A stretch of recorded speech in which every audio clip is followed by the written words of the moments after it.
Thank you, Speaker. To the Premier.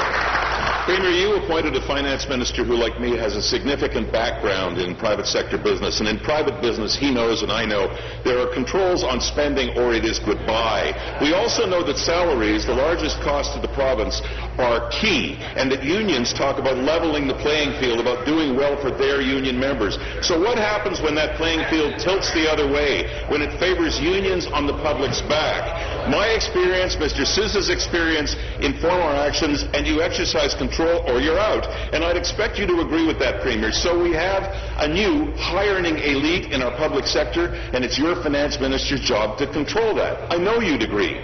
Your government has frozen non-union wages, so you're on board with the principle of freezing wages to control costs. Will you support collaboratively our conclusion that we need a 2-year breather? Will you support my legislation, Bill 5, for a 2-year mandatory wage freeze?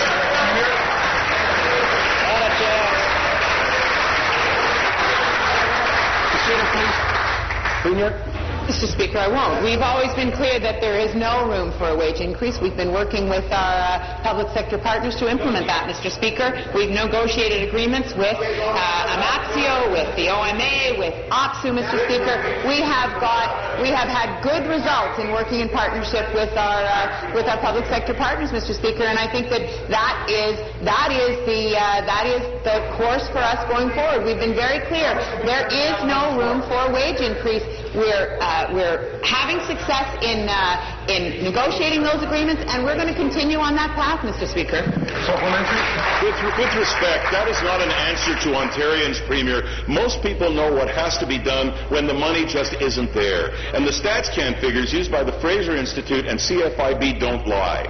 Government workers have 5 times the job security. 76% of them have pension plans versus only 25% in the private sector. And salaries are about 14% better in government. So if unions are correct, and we need to actually level a playing field, and if we're desperate to balance a budget, why won't you admit that a 2-year wage freeze is fair and just and completely in order? Thank you very much, Mr. Speaker.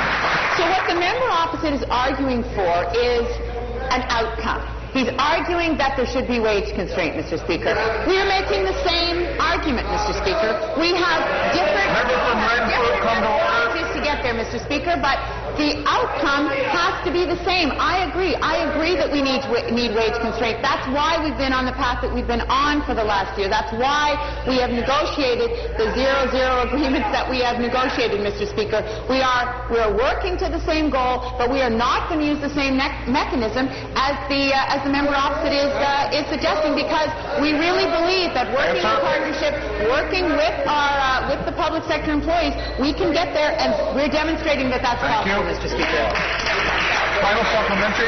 This is somewhat frustrating. The Premier has seen firsthand what happens when you continue on a path of reckless spending. I ran a small business for 10 years, a larger business longer than that. I thought you were a reasonable and fair person. She is stonewalling, Speaker, on a pressing issue, and she knows it. When I stand on that side of this chamber with a Tim Hudak government, we'll control spending.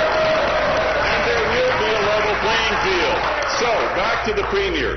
Is it so important to buy union peace that you will continue on a path to destruction? If you are not prepared to support our wage freeze bill, it is imperative that you explain right here and right now what you intend to do to save $2 billion a year that you desperately need. Please do that.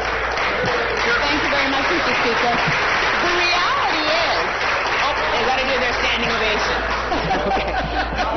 Mr. Speaker, the reality is that we are on track to balance the budget by 2017-18. We said that was the plan. We have overachieved our targets, Mr. Speaker, for the last 3 years. So we are overachievers. We're ahead of schedule, Mr. Speaker, on that balanced budget target. So contrary to what the member opposite is saying, Mr. Speaker, we have found a way to constrain wages. We will continue to do that. The other issue, Mr. Speaker, is that we wanted to introduce some changes and some transparency to the interest arbitration process, Mr. Speaker, because that's one of the issues that I know the party opposite has raised. They took those mechanisms out of the budget. They took those mechanisms that would have put more transparency in place in the interest arbitration out of the budget, Mr. Speaker. And I think that, if we reintroduce those, I hope that the party opposite will support them. They should.